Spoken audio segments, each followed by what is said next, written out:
Welcome back everybody for another episode of review, and today we're going to look at the new Vaxis Atom 500 SDI. But first, let's do a little unboxing.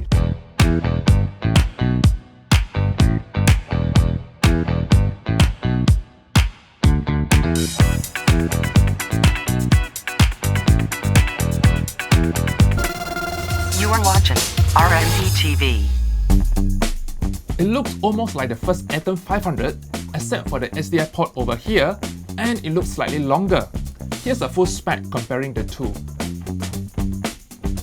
If you haven't watched the review of the first Atom 500, click at the pop-up banner here. So what is SDI and how is it different from the HDMI? The SDI is a family of digital video interfaces and has been widely adopted by the broadcast industry. It is used for transmission of uncompressed, unencrypted digital video signals in TV studios. It is basically using the BNC video connector, which uses a bayonet-style locking mechanism to attach the cable to the device. This type of connection is very robust, and virtually you can't accidentally unplug the cable without deliberately twisting it. This makes SDI a better choice than HDMI for professional application. HDMI, on the other hand, is mainly designed for consumers. Because of the copy prevention technology HDCP used in HDMI connections, it slows down the connection speed from input to output. So this explains why SDI is preferred over HDMI for video connections, making this little Atom 500 SDI so irresistible. Now, let's look at the key features and some of the improvements over its predecessor. Each unit has one HDMI and one SDI port.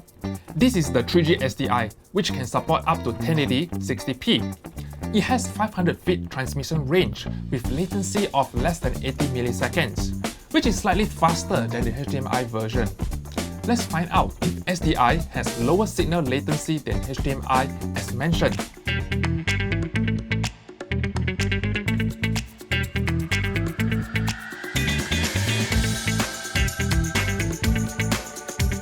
Apparently, SDI is faster, but the difference to me is negligible and you can't really tell with naked eyes. However, I didn't manage to get 80 milliseconds latency when using SDI. Instead, I got 110 milliseconds, which could probably be due to the surrounding interference. Next, is it full focus friendly? Something I've been wanting to test. So, it depends on your rack focus speed and pace. If the focusing speed is slow and you're not shooting any fast action scene, 80 milliseconds of signal latency is acceptable. To do dramatic rack focus, I would recommend using the wireless transmission system with near zero latency like the Vaxis Storm series. Another new feature that comes with Atom 500 SDI is that it has a built-in signal cross converter. This is my old standalone signal cross converter from SDI to HDMI. Look at how big this thing is. Imagine having to attach this to your device. It would have been heavy and bulky. Atom 500 SDI simply solved the problem. So how does the signal cross converter work?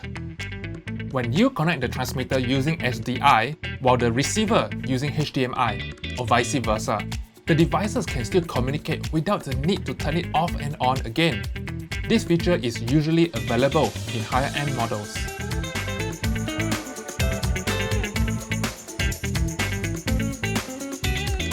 When using Atom 500, I realized that mobile app monitoring is very useful, especially if you do not want to bring big monitor around. Now, Vaxis has added built-in QR code for quicker connecting process. Save you time to key in the ID and password. Next, one of my favorites. Unlike the first Atom 500, the menu buttons are not flush to the body. It is so much easier to press now. Well done, Vaxis! The menu has been completely redesigned. It looks neater and easier to navigate. They have also included manual channel scan function if you need to avoid certain channels. Nevertheless, it will always log to the best channel possible automatically when you turn on the devices.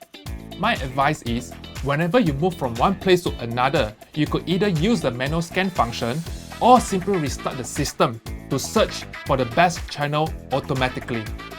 Atom 500 SDI allows the switching between Celsius and Fahrenheit on display, while in the previous one, there is no other options but Celsius.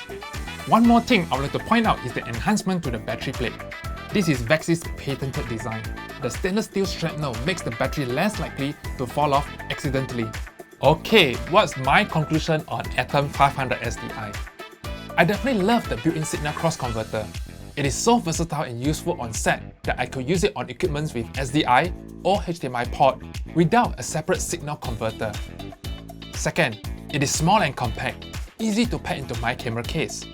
All the buttons are raised, new menu design resulting in better user experience overall. Additional manual scan function is a bonus. Last but not least, the price point.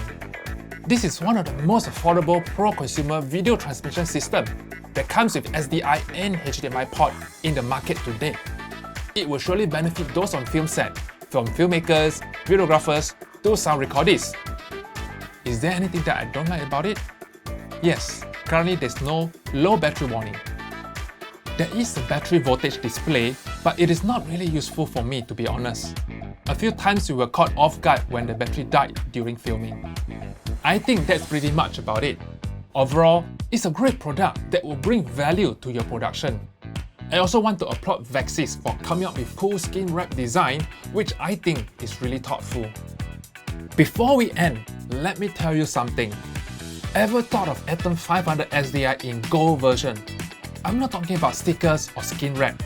Cast your vote in Vaxis community page on Facebook. If there's demand, Vaxis will make it happen. And do join our Facebook group if you haven't, also to find out more about other Vaxis products. If you like this video, don't forget to like, share, and hit the subscribe button. See you next time.